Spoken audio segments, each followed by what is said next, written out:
কোথাও ঘুরতে যাওয়ার প্ল্যানিং করলে না প্রচুর কষ্ট, কিন্তু ঘুরতে যেতেই হবে, কিছু করার নেই। দেখো কি সুন্দর লাগছে গঙ্গার দৃশ্যটা। জোয়ার আছে তো, হ্যাঁ, জোয়ারের টান থাকে না, উপরে বোঝা যায় না, ভেতরে ভেতরে অনেক টান থাকে।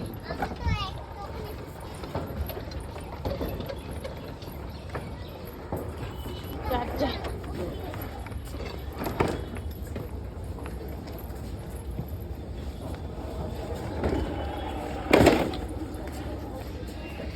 জায়গা করতে গেছে। ওই দিকটা বসো, এদিকে বাইক থাকবে। ওই দিকটা, এদিকে আসো। কেন বাইক নামবে তারপর?